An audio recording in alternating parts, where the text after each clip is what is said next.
Good morning first year. आज जो मैं आपके सामने टॉपिक लेकर आई हूँ वो टॉपिक है पेपर सेकंड कंटेम्प्ररी का। तो टॉपिक का नाम है NCF 2005, जिसका फुल फॉर्म आप सभी जानते हैं, नेशनल करिकुलम फ्रेमवर्क।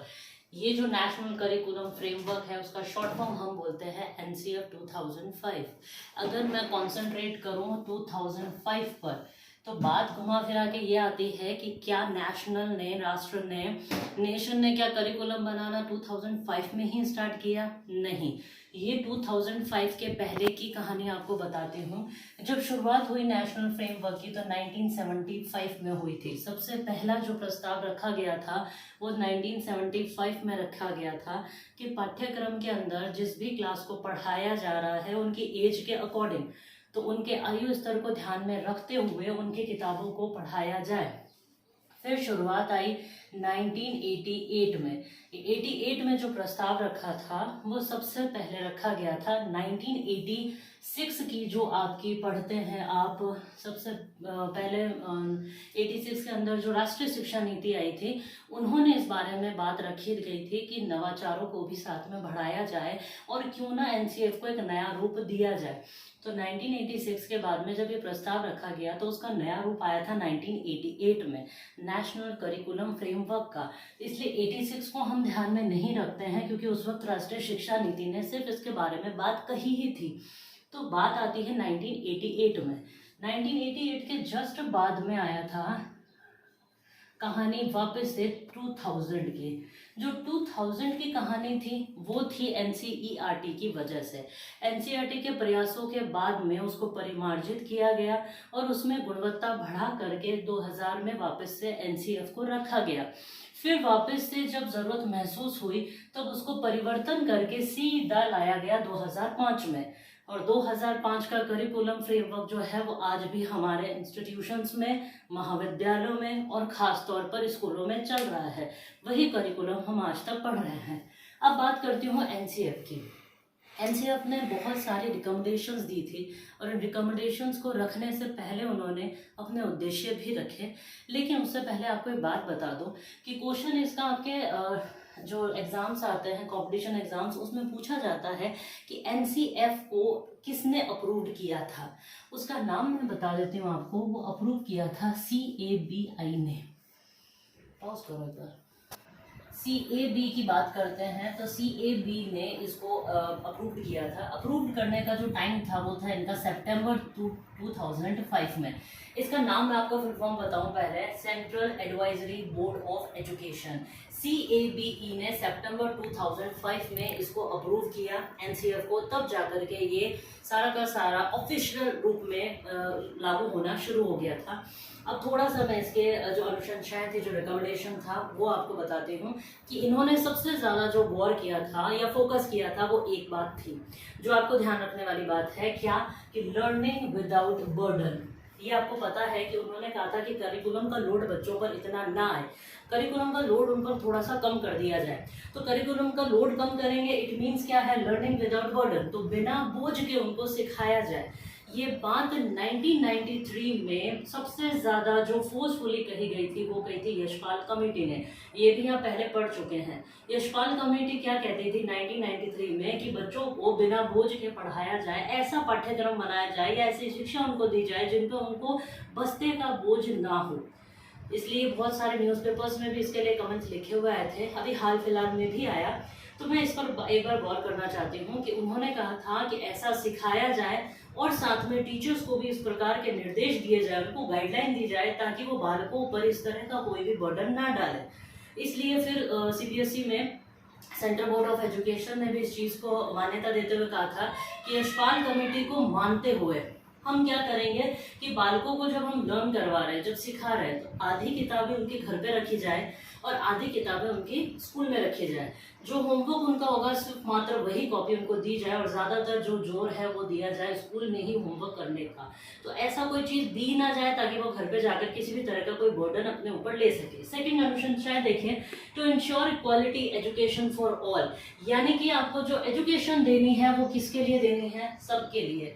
यानी कि किसी भी तरह का कोई स्तर हो बालक का, एज लेवल जो हो, उसके अकॉर्डिंग करिकुलम को बनाया जाए और वो किसी भी सब्जेक्ट में इंटरेस्ट लेता हो।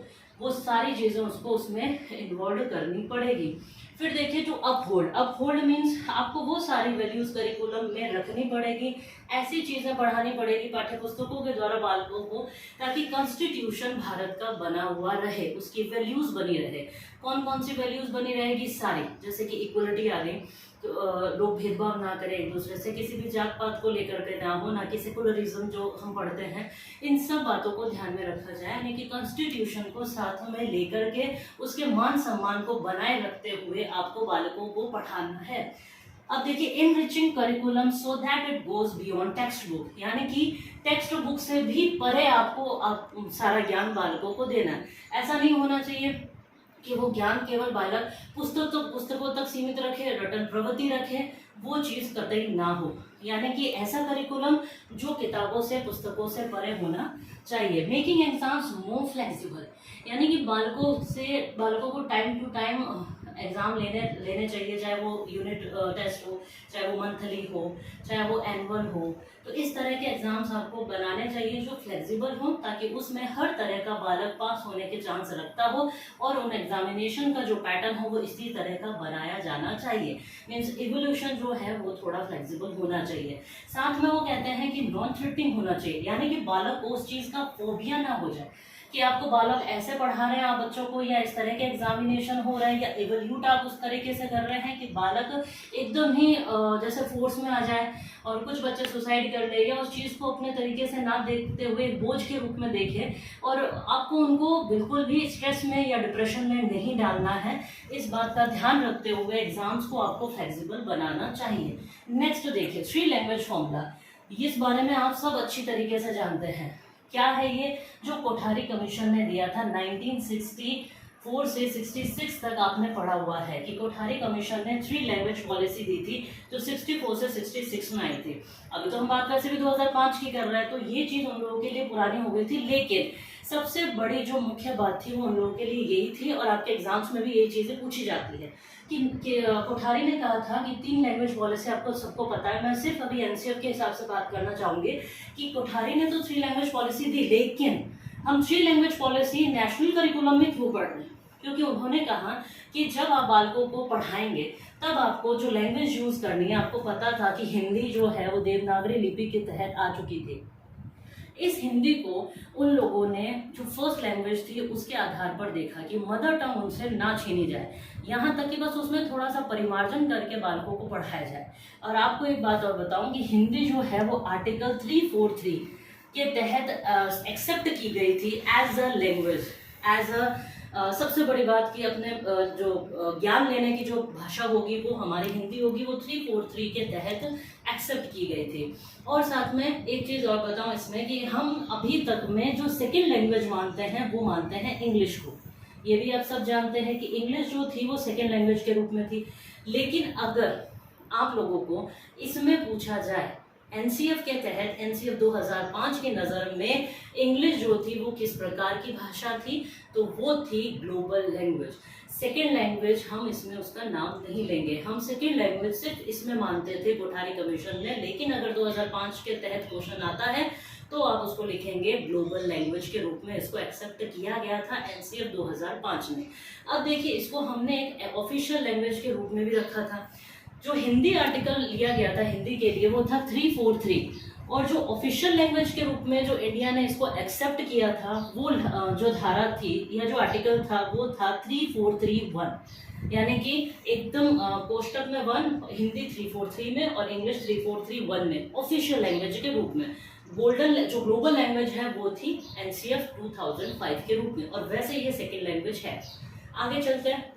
It provide the framework for creation of school syllabus, यानी कि सबसे बड़ी बात बताऊं तो ये फ्रेमवर्क जो था वो किसके लिए था?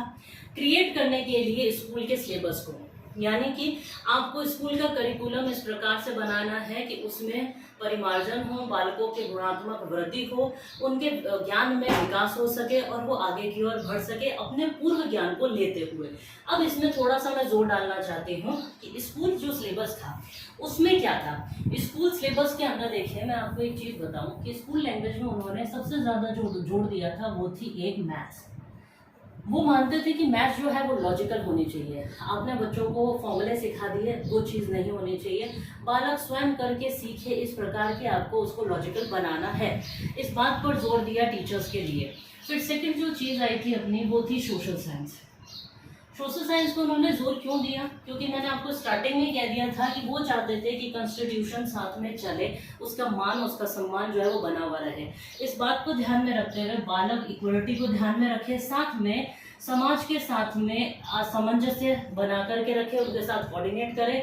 और एक खास तौर पर जो ध्यान रखी गई वो बात थी कि प्रॉब्लम सॉल्विंग मेथड को भी उसमें लिया जाए, यानी कि बालकों के अंदर जो विकास कर रहा है वो है समस्या समाधान के हिसाब से।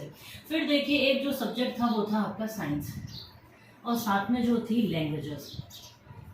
तो जो साइंस थी वो उन्होंने ध्यान क्या दिया कि आपको टीचर्स को पहले ट्रेन करना है कि साइंस जो है वो प्रैक्टिकल रूप में होनी चाहिए, ना कि थियोरेटिकल, या फिर ना कि वो सिर्फ और सिर्फ पढ़ने तक ही सीमित रहनी चाहिए। बालकों को जितनी भी विधियों की आवश्यकता है उस चीज़ को समझाने के लिए, प्रकरणों को समझाने के लिए वो इसमें लगाई जाए। तो इन 4 चीज़ों पर उन्होंने ध्यान दे करके स्कूल के सिलेबस को क्रिएट किया, परिमार्जित किया और बच्चों के सामने रखा, और उसी हिसाब से उन्होंने टेक्स्ट बुक्स बनाए, गाइडलाइन प्रोवाइड करी, किसके लिए? टीचर्स के लिए, ताकि टीचर्स उसको पढ़ करके बच्चों को अच्छे से ज्ञान दे सकें। ये था हमारा आज का एनसीईआरटी फ्रेमवर्क 2005 का। कोई प्रॉब्लम लगे मुझसे कांटेक्ट करना।